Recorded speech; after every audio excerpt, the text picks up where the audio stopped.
भगत का लक्षण है, जो प्रतिकूल परिस्थितियों में भी, मीरा तो प्रतिकूल परिस्थिति में गीत गाती, मीरा है? हाँ,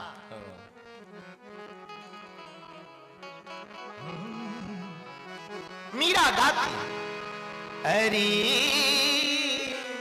तो प्रेम दीवानी हो, दर्द न जाए को। एक बात और हम कहें, हमें मीरा की बात याद आई तो मीरा हमें इसलिए बहुत प्रिय है। मीरा के जीवन की एक बात बहुत अच्छी थी। 5000 साल बाद मीरा का जन्म हुआ, लेकिन जब भी वो नाचती थी तो ये मान के नहीं नाचती थी कि 5000 वर्ष पहले भगवान कृष्ण चले गए। वो इसलिए नाचती थी कि आज भी मधुबन में कन्हैया खड़े। और मीरा का प्यार कीर्ति भाई बड़ा अनूठा था।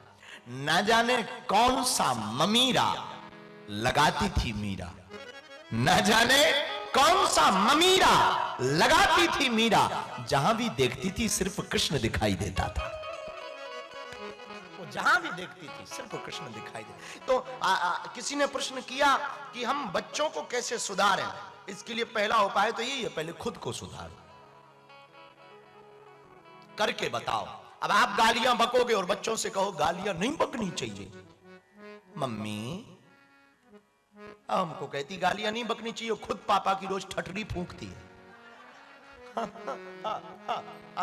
कहो कि गालियां नहीं बकनी चाहिए, बड़ी ये तो वही वाली बात हो गई। हमारे गांव में एक बड़े अच्छे, हमारे गांव में बहुत बुद्ध पुरुष हुए, बहुत बुद्ध पुरुष हुए, बहुत ऊंचे ऊंचे लोग हुए, और ये हमारे ही गांव में पैदा हुए।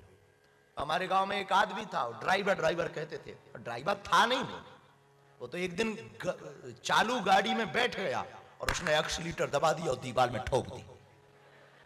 उस दिन से उसका नाम ड्राइवर पड़ गया। सब लोग उसको ड्राइवर कहते। पूरी जिंदगी उसने कभी गाड़ी नहीं चलाई, सिर्फ एक दिन दीवार में ठोकने के कारण उसे ड्राइवर कहा गया।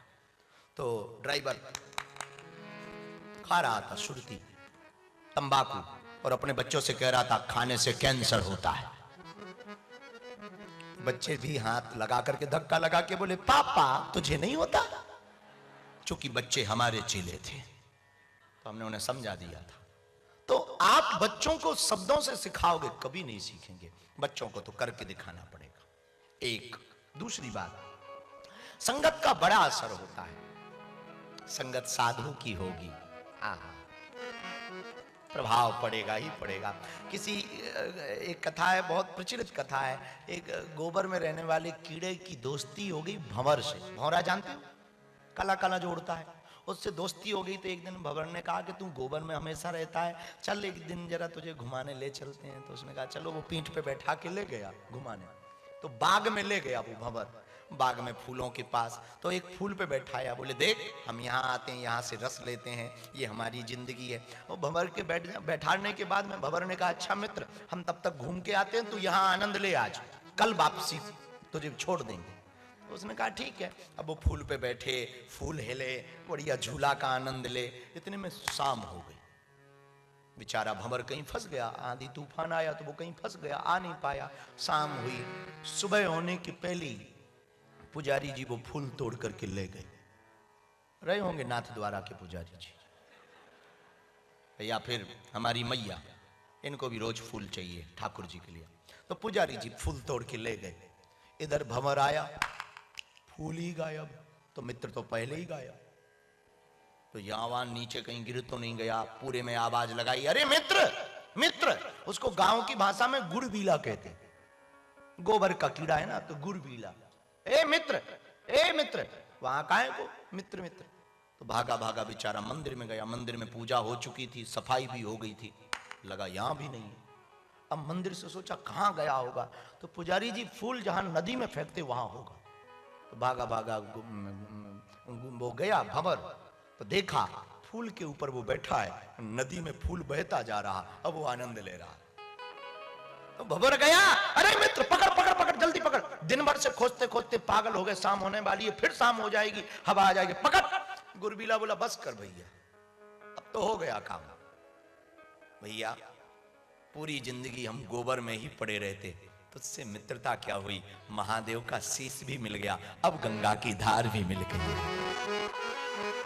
अब तो जीवन बदल गया है।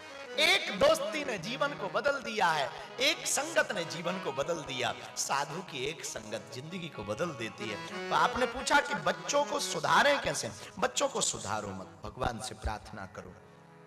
और एक बात और हम तुमको कहें, सुधारने के लिए प्रयत्न भी नहीं करनी चाहिए, भगवान से प्रार्थना करो कि भगवान उनकी बुद्धि ठीक करें। दूसरा, पहली बात, बच्चों को कह के नहीं, करके दिखाओ। दूसरा प्रश्न, दूसरी बात, आप हो सके तो खाली समय का सदुपयोग अपने पूर्वजों की बातें सुनाने में लगाओ। तीसरी बात, बच्चों को त्योहारों से अवगत कराओ, दीपावली, होली, उत्सव पे प्रणाम कराओ और खुद भी करो, भले ही छोटा मनाओ पर मनाओ। चौथी बात, कथा आदि भगवत भजन में खुद भी जाओ, उनको भी ले जाओ, ताकि उनको आदत पड़ जाए कि कैसे भगवत भजन करना।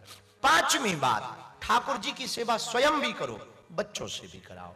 छठवीं बात, हो सके बीच बीच में जब भी समय अनुकूल होवे, अपने भारत के दर्शन कराया करो। इसके बाद भी यदि कुछ ऐसा गड़बड़ हो जाए तब परेशान भी मत होना। इसके बाद भी कई बार गड़बड़ हो जाता है, तब भी परेशान मत होना। भगवान की इच्छा मान करके, भगवान की इच्छा है, वो ऐसा चाहता है और तुम्हें भजन का उसने मौका दिया। एक आदमी की घरवाली बहुत पीटती थी, क्योंकि घरवाली गुजरात की थी। प्रवीण भाई, हो सकता है ये तुम्हारी कहानी हो। नहीं, तुम्हारी नहीं है। हाँ, तुम्हारी वाली तो ठीक है ना, मजे में। कहाँ की है तुम्हारी वाली? गुजरात में कहाँ की? कच्छ की है तो ठीक है। कच्छ के बारे में हम ज्यादा नहीं बोल सकते हैं, क्योंकि हमारी यजमान जी का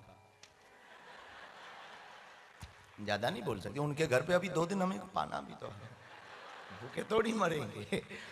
कच्छ के बारे में, कच्छ बहुत अच्छे। तो एक आदमी की घरवाली बड़ी खतरनाक थी। वो थी गुजरात में, कहाँ की थी? कच्छ हो गया, भुज हो गया, अरे बड़ोदरा की थी, पर थी गुजरात की।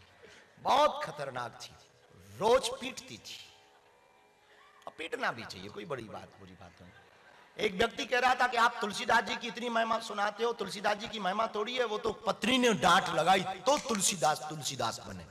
हमने कहा भाई साहब, यदि डांट लगाने से कोई तुलसीदास बनता होता तो आज घर घर तुलसीदास होते। डांट क्या, कुछ लोग तो बेलन चिमटा भी खा जाते हैं, वो तो तुलसीदास के अंकल भी बन गए होते। तो बाबा तुलसीदास आता, डांट का तो ठीक है। तो उसकी घरवाली बड़ी खतरनाक थी, रोज